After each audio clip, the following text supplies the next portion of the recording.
YouTube. So I thought I'd do a quick video.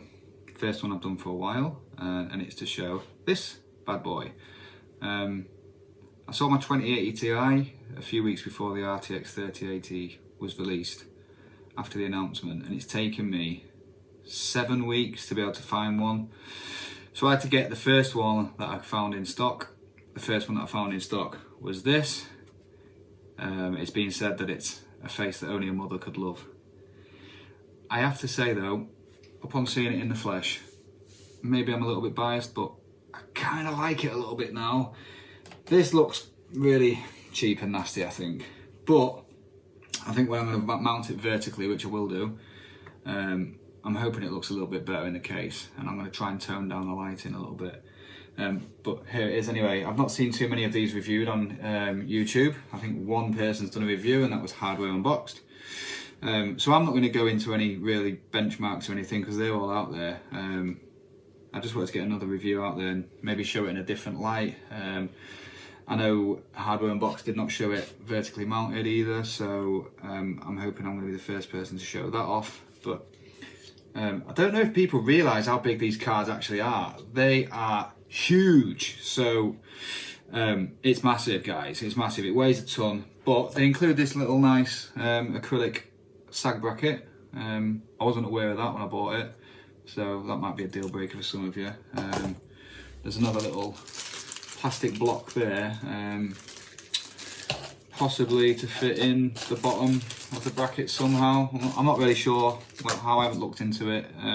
Literally just opened it now. It's just been delivered, so we'll look into that. It's a 3 8-pin power connector. This part all lights up if you was going to mount it normally horizontally, and then of course all of that lights up. That is all RGB. It's a little bit in the style of the G-Skill Trident Royal, if you're into that kind of thing.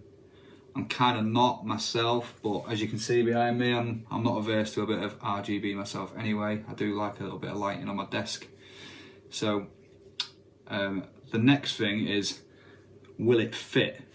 Now, I think it will, because I've changed my hard cooled loop a little bit lately. So my 2080 Ti was water cooled.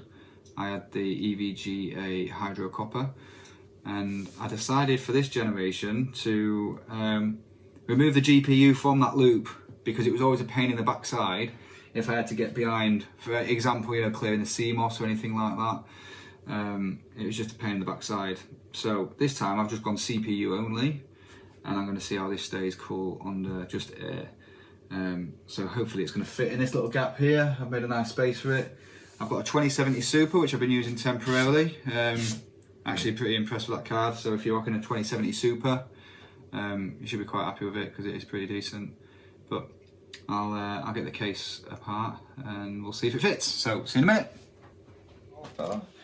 So now we're going to pop this in and see how it fits.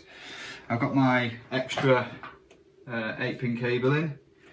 I decided as well to remove my cable extensions because, again, it was a bit of a pain in the back of the case. I always found it took up too much space for cosmetic benefits. So maybe in the future I'm going to try and get some full cables, not extensions. I'm just going to go for the full cables from the PSU itself.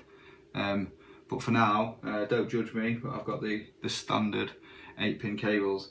So I've run 3 of them from my PSU. I'm running a Corsair RM850X, so I've got 850 watts, gold rated power supply. So here we go, guys. This is a Lian Li 011 Dynamic XL, if you're wondering.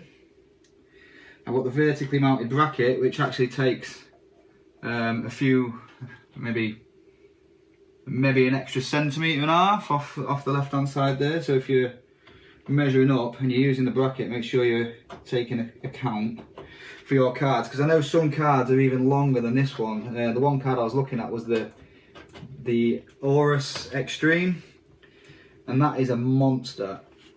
It is a monster, guys, and I would have got that card if I could, but places were charging like £930 for that, and when you consider the Founders Edition is £650, I paid £750 for this, so 100 premium for absurd amount of lighting.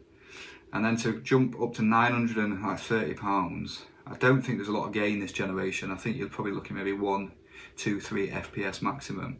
It's a lot of money to be paying for that tiny little amount of gain. So weirdly, I'm kind of happy I didn't actually manage to get hold of that, because I've got a bit of change now in my wallet. Managed to get a good price for the 2080 Ti as well. So it's all in all, it's worked out quite well. Right, let's try and get this little badger in to hold it in place. He says, oh no. I'm going to speed this part up, I guess. I'm going to speed this up.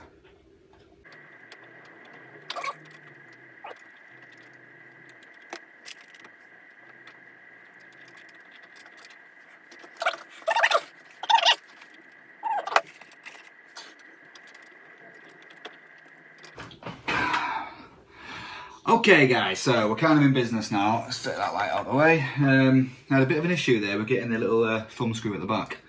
So, right, 3 8-pin power supplies. Again, this is going to be a bit of a pig, because these little cheap connectors are all the ones where you can separate them into 6 or have them at 8. And I always find them really hard to get together.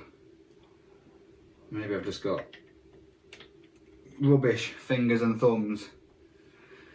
I don't know. Maybe this bit needs a bit of a fast forward again.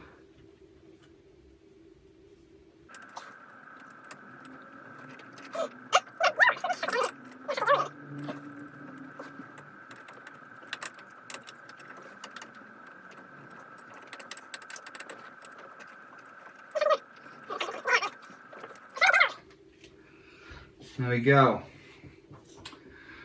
Alright, okay.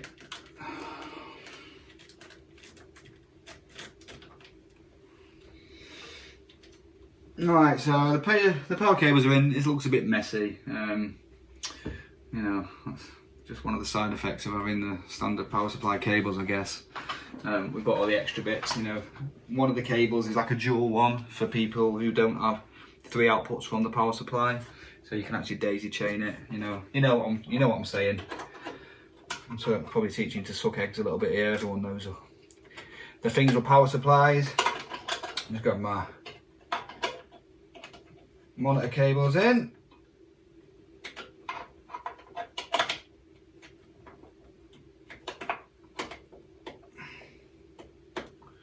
There we go. Right, so she fits.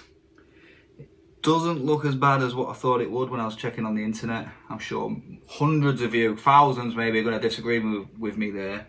But maybe a few of you are really into your bling bling. I'm a bit on the fence about it myself, but like I said, it's a bit of a needs must for me. I wanted a card, and I wanted it now. In fact, I'll leave the glass off for now, and you can experience with me the joy or horror of turning this thing on. So let's go. Oh, oh!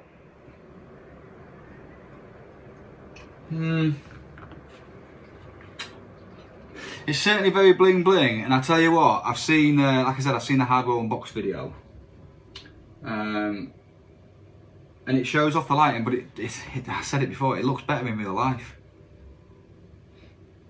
It actually doesn't look too bad. So I'm not going to do any benchmarks. I'm not going to tell you anything about cooling, because it's already been said already. There's not a lot of change between the graphics cards. I've got the horrendous standard resolution from not having a driver installed. So you don't need to know anything about that. All these 3080s perform very similarly.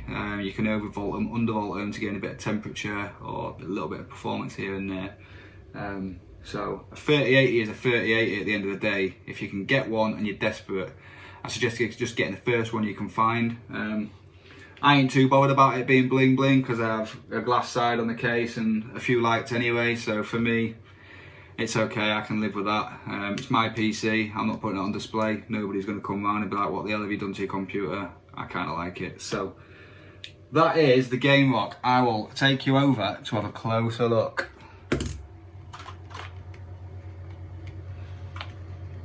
There it is, in all of its glory, guys. So you can see the size of it, it's huge. So I'm expecting quite decent thermal performance from it actually, even though it's on air. I like my PC to be really quiet, which is why I went hard loop in the first place, or water cooling, let's say. So I kind of hope it's gonna allow me to keep the PC nice and quiet. Who knows? Let me know what you think anyway. I know a lot of you are going to post a comment saying that's disgusting, because I did the same thing when I first saw it. I'm not even joking. I think my comment was, that thing's vile. And then literally a week later, I bought one.